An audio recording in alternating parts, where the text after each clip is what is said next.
So I would like to invite up now Liz Stern from the New York Historical Society to talk a little bit about Roosevelt Island's literary history. Thank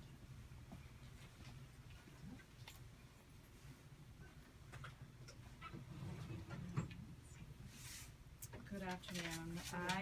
I come to you from the Domena Children's History Museum, which is part of the New York Historical Society.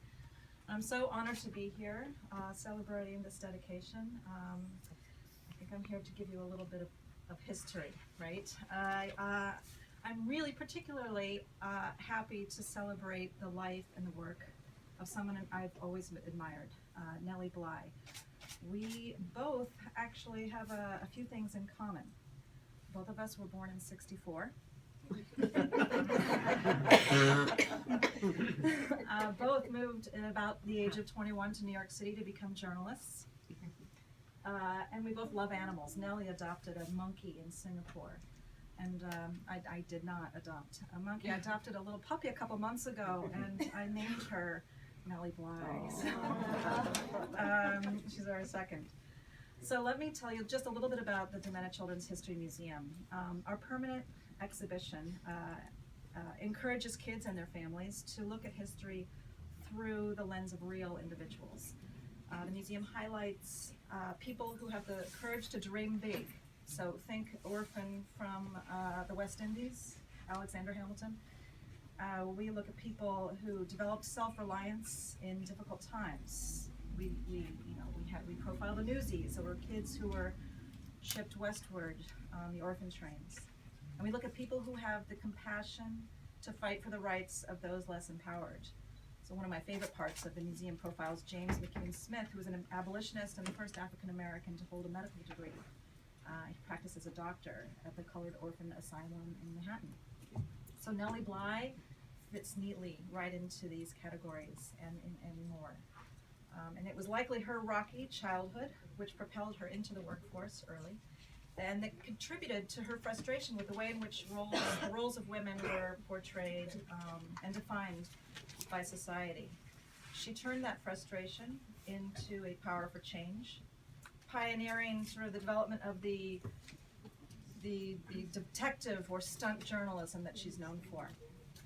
So when she came to the big city, she spent about 6 months pounding the pavement and trying to get a job. And finally, when she was essentially broke and had no other options, she maneuvered her way into the office of Colonel John Cockerell, who was the managing editor of Joseph Pulitzer's The New York World. And she put on his desk a list of great stories she had ideas for. One idea actually was to travel to Europe and then return by steerage to report the story of the immigrant experience. But this was rejected as probably a little too extravagant for somebody just trying out for a job.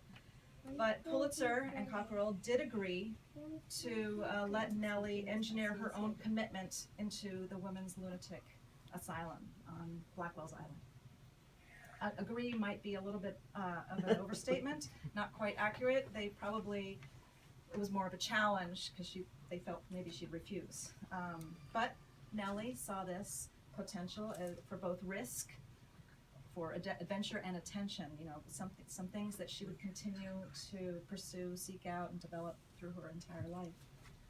So her resulting expose of the abuses and neglect in the asylum were published on 2 consecutive Sunday issues of The World. The Sunday thing was kind of new back then, and they wanted it big back then. The first, October 9th, 1887, she was allowed to put her name at the bottom of the 2-page newspaper article. Putting your name on an article was even rare for veteran journalists. But by the next Sunday, Nellie Bly, the name Nellie Bly was not even a byline, it was part of the embedded title. I'll just read the title. Inside the Madhouse, Nellie Bly's experience in the Blackwell's Island Asylum. Continuation of the story of 10 days with lunatics. How the city's unfortunate wards are fed and treated. The terrors of cold baths and cruel, unsympathetic nurses. Attendants who harass and abuse patients and laugh at their miseries. That was the whole title. So, 2 months later, it was in book form. So to say that Joseph Pulitzer was good at promotion would be an understatement. Nellie Bly was definitely of that era. But as a woman, she was unique. Bly's career and her famous trip around the world had a huge effect upon women at that time. Primarily, they saw in her the ability to compete successfully with men outside of the home, which is where they had been relegated. But being a woman also gave her perspective not typically visible in news reporting. She combined her type of stunt journalism with personal opinion, and people ate it up. 100 years before reality TV, there was Nellie Bly. She was self-promoting, but she never failed to promote social justice. Bly looked at situations around her, no matter how bleak, as opportunities to make a difference in the quality of other people's lives.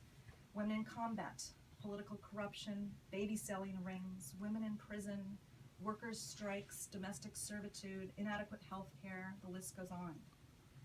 In the library of the Domina Children's History Museum, kids can examine the Nellie Bly game, published following Bly's infamous trip around the world. Her name was a household one in America by that time. Fun story, very quick. When Nellie Bly was covering World War I, she was arrested by the Hungarian police who thought she was a British spy. A translator finally arrived at the station who informed her of what the charges were. "I am Nellie Bly of New York," she explained. He threw his arms up and began explaining rapidly to the police that every child 7 years old knows the name Nellie Bly. So, she was not arrested. She was released.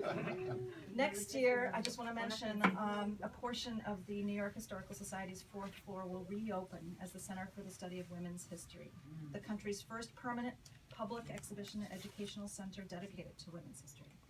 It will highlight the significance of women's history to the study of the entire American past and demonstrate how women across the spectrum of race, class, and culture exercised power and brought about change even before they could access the ballot box. In both the center's film and interactive portions of the exhibit, Nellie Bly will play her part in the American story, and why shouldn't she? As I quote from her obituary, Nellie Bly was the best reporter in America. Thank you for having me.